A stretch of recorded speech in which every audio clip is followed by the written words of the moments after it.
Adan dalam negeri. Oh iya ya, jangan ini sekarang ini pelan-pelan ya. Ya. Kita harus tahu orang lain selain NU yang ada di Indonesia. Man lam ya'rif asy-syarr waqa'a fihi.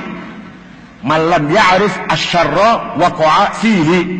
Barang siapa tidak mengenal kejelekan, jangan-jangan akan terjerumus di situ. Pertama, A. Gerakan tarbiyah. Gerakan tarbiyah ini dimulai dari para pelajar, mahasiswa mengkaji kitab-kitabnya Hasan al-Banna, Said Qutb, Said Ramadan, Syekh Yusuf Qaradawi, diperkuat oleh lulusan-lulusan Al-Azhar, pola pikir, cara berpikir ikhwan muslimun, dan terakhir tarbiyah ini resmi masuk menjadi underbownya partai PKS. Ya harus tahu saja ini. Yang kedua, Jamaah Tabligh wal Khuruj, yang kalau Jawa Timur di Temboro, Magetan, almarhum Kiai Uzairon. Enggak, ini belum tentu kalau saya ceritakan itu jelek loh ya, tapi kita harus tahu di luar itu ada siapa-siapa. Yang ini yang belum banyak orang tahu saja. Jamaah Tabligh wal Khuruj berasal dari India. Pendirinya namanya Syekh Muhammad Ilyas Kandahlawi. Dia menyerukan dan memulainya dengan cara bepergian bersama ke daerah-daerah yang ada kaum musliminnya, serta mereka tidur di masjid-masjid atau rumah para pemuka agama di daerah tersebut. Semua orang Islam harus pernah dalam hidupnya khuruj, keluar minimal 4 bulan. Kalau sudah 4 bulan, mau terus khuruj boleh, mau tidak juga boleh. Itu wajib khuruj itu minimal 4 bulan. Yang dibaca kitab Fadhailul A'mal. C. Hidayatullah. Hidayatullah didirikan atau dimulai oleh seorang yang namanya Abdullah Sa'id, mantan dari anggota JITI. Abu Sa'id mendirikan Hidayatullah di Balikpapan, Kalimantan Timur, dan di Jakarta juga didirikan dengan ketuanya Abdurrahman. Sejak tahun 70-an, Hidayatullah berkembang dan sekarang sudah ada 140 cabang, dan mereka mendeklarasikan sebagai ormas Islam di tahun 2000. Ini agak keras sedikit. D. Grup Mujahidin. Grup Mujahidin adalah istilah yang dipakai oleh kelompok alumni Afghanistan. Jadi ketika Pak Presiden Habibie jadi presiden, memberikan ampunan kepada pelarian-pelarian politik, silahkan pulang, bebas, tidak ada sanksi hukum. Dan ini mereka itu aidina ila bilad, pulang semua ke tanah air kita ini, dan menjadikan penyakit yang luar biasa, terjadi bom Bali dan bom di mana-mana. Mereka adalah kharijin Afghanistan. Alhamdulillah, bukan Quran diboyo, alhamdulillah.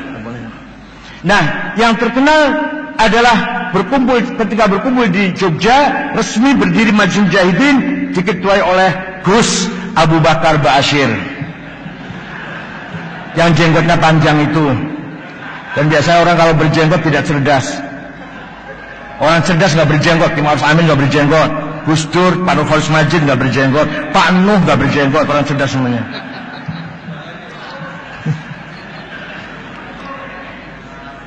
Perlu diketahui bahwa Abu Bakar Ba'asyir di tahun 78 ditangkap karena menantang pemerintah dan menolak asas tunggal, dan dimasukkan ke penjara. Tetapi pada waktu akan naik banding di tahun 85, mereka lari ke Malaysia.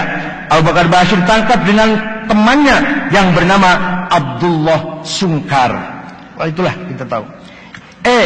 Front Pembela Islam, FPI, yang kadang-kadang menggunakan NU jalan lurus. Ya nggak apa-apa, silakan aja pakai namanya. Saya itu didatangi kiai, mau nggak ketemu dengan si A? Ya Gus Solah itu, saya mau sekali. Saya ketemu Gus Solah mau diminta jabatan saya silahkan. Jangan jabatan ketua NU, titel haji saya monggo diminta juga nggak apa-apa. Saya haji 22 kali, kalau diambil 2 masih 20 masih. Mau diambil gelar profesor doktor monggo silahkan. Nggak penting lah titel itu. Front Pembela Islam. Front Pembela Islam berdiri tahun 97 atau di awal 98 tidak tahu siapa yang sponsori, tetapi bersamaan dengan adanya PAM Swakarsa yang waktu itu bermarkas di Masjid Istiqlal, gerakan-gerakan yang akan menggagalkan sidang umum MPR dan DPR. Tetapi ada lagi satu versi lain yang mengatakan bahwa asal mula terbentuknya Front Pembela Islam setelah terjadi kerusuhan di Jalan Gajah Mada di Jakarta, dan juga ada yang katanya dibentuk oleh beberapa orang dari militer. F. Hizbut Tahrir, HTI. Harus tahu juga, Hizbut Tahrir dilahirkan. Hizbut Tahrir adalah bahasa Arab dari Partai Pembebasan atau Kemerdekaan. Hizbut Tahrir didirikan tahun 52 oleh Taqiyuddin An-Nabhani di kota Haifa di Palestina. Taqiyuddin An-Nabhani mendirikan Hizbut Tahrir untuk kemerdekaan Palestina. Waktu itu tidak banyak orang merespon kegiatan tersebut. Juga pada waktu itu kota Haifa masih berada di bawah kerajaan Jordan, sehingga mereka mulai bergerak di dunia Arab, misalnya di Mesir, Libanon, dan sebagainya. Di Hizbut Tahrir di Mesir, Hizbut Tahrir ditolak, tidak diakui. Begitu pula kita tidak tahu kapan berubahnya Hizbut Tahrir. Kegiatannya berubah menjadi dari pembebasan Palestina menjadi berubah bermaksud mendirikan khilafah. Awal mulanya berdiri targetnya hanya memperjuangkan kemerdekaan Palestina. Sekarang sudah berubah iqamatul khilafah, ingin mendirikan khalifatul muslimin, amirul mukminin. Entah kapan itu mulai berubah itu. Ada seorang namanya Abdul Qayyum memulai gerakan kekhalifahan tersebut dengan menerbitkan buku-buku tentang ekonomi di zaman khalifah. Ketika zaman Abu Bakar, Umar, Uthman, Ali, Abdul Aziz, ekonominya maju, masyarakat sejahtera, maka Indonesia kalau ingin, atau kita umat Islam kalau ingin sejahtera, harus kembali pada sistem khilafah. Walhasil itulah Hizbut Tahrir. Hizbut Tahrir mendapat surat keterangan terdaftar dari Kementerian Dalam Negeri kita. Dan katanya Kementerian Dalam Negeri mendapat rekomendasi dari Kementerian Agama dalam mengeluarkan surat keterangan terdaftar tersebut. Ini banyak sekali kalau dibaca, singkat-singkat saja. G. Syiah. Jangan dikira saya orang Syiah ya. Syiah di Indonesia menurut cerita diawali di kota Bangil, kurang lebih 60 km dari Surabaya, di desa Kenep. Dimulai atau didirikan oleh Said Hussein Abu Bakar Al-Habsyi dan Hadi bin Hadi dan Dr. Suherman, Dr. Masduki Sulaiman. Mereka mendirikan YAPI, Yayasan Penyiaran Islam.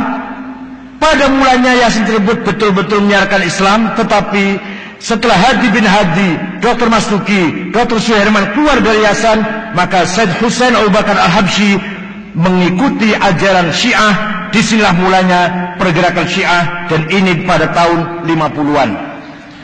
Hussein Abu Bakar Al-Habsyi aslinya dari ormas Islam yang didirikan di tahun 1904 yang namanya Jam'iyah Khairiyah. Sampai hari ini YAPI masih ada di kota Bangil dan membuka sekolah-sekolah di sana, dan mereka itu juga membuka sekolah di Bondowoso, Jawa Timur. Hussein Abu Bakar Bashir pernah duduk di konstituante di Partai Masyumi. Yayasan-yayasan, banyak sekali yayasan Syiah. Walhasil Syiah juga bahaya, hanya belum darurat. Kalau Wahabi sudah darurat, kalau Syiah baru harus diwaspadai. Kalau kuat bahaya. Kalau Wahabi, walaupun qalilum minal qalil, very very small group, sangat kecil Wahabi, tapi sombong. Iya, ini enggak. Kata saya sudah baca ini, saya bukan Syiah. Terus Tangerang, Jogja, Yayasan Fatimah di Batu Ampar, Condet, Yayasan Al-Jawad di Bandung juga, Gegar Kalong, IPABI, Ikatan Pemuda Ahlul Bait Indonesia di Bogor, Madinatul Ilmi di Depok, Yayasan Iman di Fatmawati, Jakarta, Yayasan Ilmu Al-Muntadhar di Pekalongan, Ahmad Barogbah. Tokoh-tokoh Syiah di Pekalongan, Ahmad Muhammad Baru. Dan banyak sekali nih, banyak sekali tokoh-tokohnya. Pokoknya singkat saja, itu ini apa perlu disebarkan? Ya, nanti kopi nanti ya, oke. Walhasil banyak banget ini yayasan-yayasan. Al-Mad Jakarta Utara, Al-Madinah di Bogor, Insan Cipta Prakasa Jakarta, As-Sodiq Jawa Timur, Babul Ilmi Pondok Gede, Az-Zahra Cawang Jakarta, Al-Kazim Al-Baro'ah Tasikmalaya, Yayasan 10 Muharram Bandung, Yayasan As-Salam Majalengka, Yayasan Mukarramah Bandung, Al-Mujtaba Purwakarta, As-Saifik Bandung, Al-Islah Cirebon, Al-Aqidah Tangerang, Darut Takrib Jepara, Al-Amin Semarang, Al-Khairat Jepara, Al-Wahdah Solo, Al-Mawaddah Kendal, Al-Mujtaba Wonosobo, Safinatun Najah Wonosobo, Al-Mahdi Jember, Al-Muhibbin Probolinggo, At-Taqi Pasuruan, Az-Zahra Malang, Yasin Ja'far Shadiq Bondowoso, Al-Yasin Surabaya, Yapisma Malang, Al-Hujjah Jember, Al-Kautsar Malang, Al-Hashim Surabaya, Al-Qaim Probolinggo, Al-Kisah Denpasar, Al-Islah Makassar, Paradigma Makassar, Fikrul Hikmah Makassar, dan seterusnya. Pokoknya itu yayasan-yayasan Syiah. Yang ke H, A, B, C, D, F, G, H, Gerakan Wahabi. Nah ini mulai masuk Wahabi. Gerakan ini sekarang menamakan dirinya Salafi. Karena kalau menamakan Wahabi nggak pakai payu, nggak pakai laku. Karena mengikuti Muhammad bin Abdul Wahab At-Tamimi. Nah At-Tamimi itu yang membunuh Sayyidina Ali juga Abdurrahman bin Muljam At-Tamimi. Imamnya Wahabi Muhammad bin Abdul Wahab At-Tamimi. Arab dari Malang yang memprovokasi orang-orang ikut ISIS juga namanya Salim bin Mubarak At-Tamimi, yang akunya Abu Jandal, yang menantang Pak Muldoko, Pak Sutarman dan Bansel itu di YouTube ada. Itu Arab lahir Pasuruan, besar di Malang. Salim bin Mubarak At-Tamimi. Sejak dulu At-Tamimi itu kader-kader Khawarij yang sangat militan. Kenapa pindah nama Salafi? Beda dikit. Ini ide muncul dari Syekh Nasiruddin Al-Albani, orang Albania yang juga warga negara Saudi di Madinah, dan Syekh Muqbil Ad-Dammaj, Syekh Muqbil di Yaman. Dua orang ini punya ide jangan Wahabi, Salafi. Kalau Salafi itu artinya langsung ke Syekhul Islam Ibnu Taimiyah. Tapi kalau Wahabi kan Muhammad Abdul Wahab, walaupun tujuannya akhirnya ujungnya sama sih. Tapi kalau Salafi bukan Muhammad Abdul Wahab, tapi ke Syekhul Islam Ibnu Taimiyah. Aliran ini sangat keras sejak didirikannya Akademi Bahasa Arab Universitas Ibnu Saud di Riyadh, Saudi Arabia, di Jakarta. Di Jakarta mulai ada lembaga bahasa Arab cabang Muhammad bin Saud, yaitu tahun 80-an. Pimpinannya adalah Abdul Aziz Ammar. Beliau menjadi direktur lembaga bahasa Arab di Jakarta, masih bujangan. Kemudian dapat istri Arab Bogor. Melalui Abdul Aziz Ammar inilah berdirilah beberapa yayasan-yayasan yang menyebarkan ajaran-ajaran Wahabi. Pertama, Yayasan As-Sofwah. Ini kantornya di Lenteng Agung, belakangnya Ciganjur 1 km. Ketuanya namanya Abdurrahman, pernah dipenjara 1,5 tahun terlibat ngebom hotel Atrium zaman Habibie presiden itu. As-Sofwah juga punya hubungan yayasan dengan Yayasan Al-Haramain, juga hubungan dengan Ihya It-Turath di Kuwait, juga hubungan dengan International Islamic Relief Organization dan Rabithah Alam Al-Islami. Yang kedua, Yayasan Al-Huda di Cimanglit, Bogor. Pendirinya namanya Takdir Syamsuddin Ali, lulusan Libya. Ini juga hubungan dengan tadi itu, dengan International Islamic Relief Organization. Kemudian Yayasan As-Sunnah di Cirebon Selatan. Kalau saya Cirebon Utara, ini Cirebon Selatan. Cirebon Selatan di Desa Kali Tanjung namanya, Kecamatan Cirebon Selatan. Ini didirikan oleh seorang bernama Taharoh, Muhammad Taharoh, dan sekarang termasuk pusatnya pengkaderan radikal di Cirebon. Alumninya 3 orang.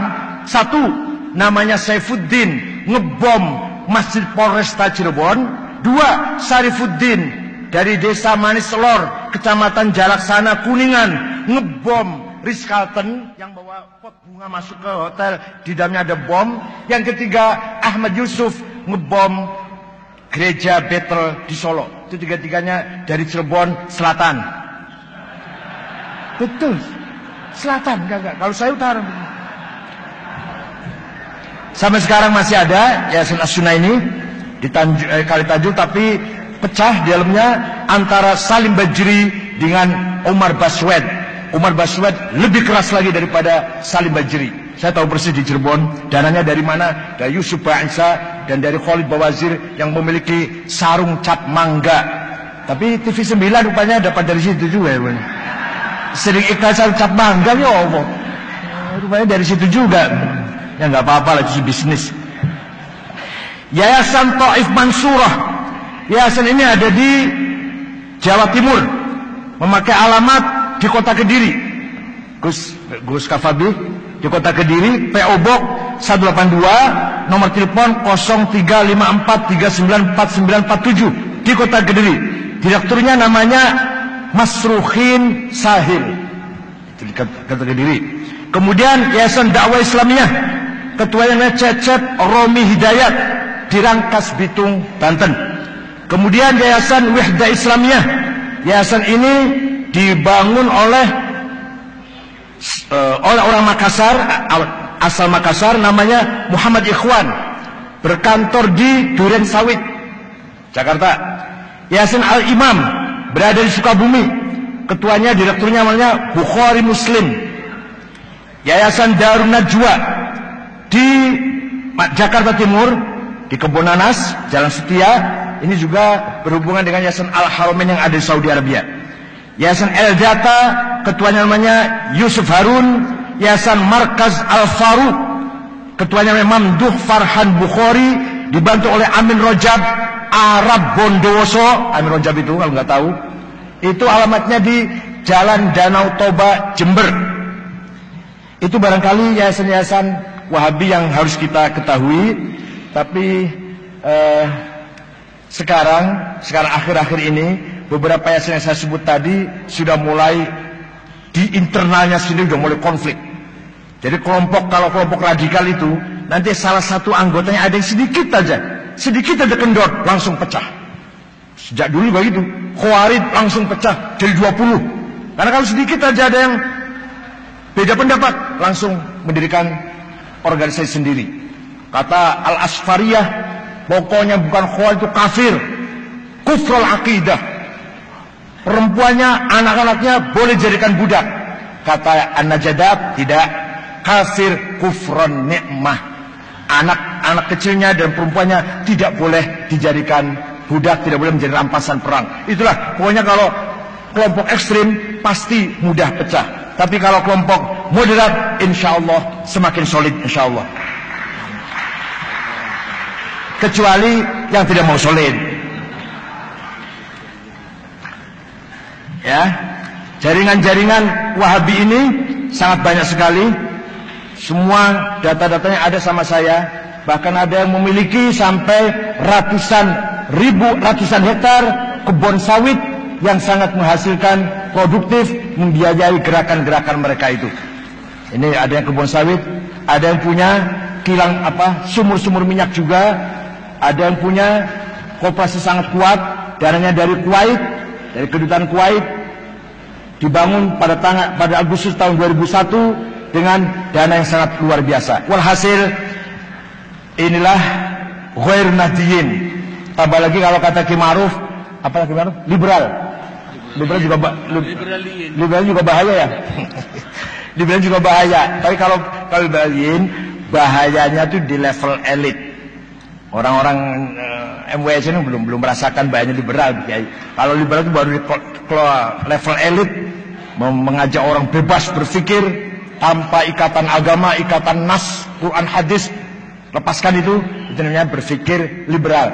Kalau masih qala Allah Ta'ala, kalau masih qala Rasulullah, ya nggak liberal dong. Apalagi saya. Ada yang mengatakan saya liberal, nggak mungkin lah. Oh, saya ini, ilmu saya ini nggak keluar dari Fathul Mu'in, Fathul Wahab, Baitul Usul, Alfiyah, apalagi Jamu Jawame, nggak keluar dari tarikh, ilmu kalam, nggak keluar di situ. Saya nggak pernah baca bukunya orientalis, saya nggak pernah baca bukunya Godsiher, Harper Spencer atau Will Durant, nggak pernah saya baca buku. Yang saya baca itu bukunya Kitab Asy'ari, Bakilani, Haromen, Ghazali. Yang saya baca lagi Ibnu Arabi, Al-Hallaj, dan itulah walhasil. Yang saya baca ilmu kalam, tasawuf, filsafat Islam Ibnu Sina, Farabi Kindi, kemudian fikihnya Fathul Mu'in, Fathul Qarib, sampai saya hafal Fathul Mu'in sampai agak hafal lah. Terutama bab jihad saya hafal Fathul Mu'in. Faslun fil jihadi wa huwa fardu kifayatin marratan fi kulli am wa anwa'uhu arba'atun itsbatu wujudillah wa iqamatu syari'atillah wal qitalu fi sabilillah wa daf'u darari ma'sumin musliman kana aw muslim bil it'ami wal ihsai. Ketua PBNU harus apa Fathul Mu'in. Enggak guyon-guyon bercanda. Walhasil saya bukan Syiah. Saya bukan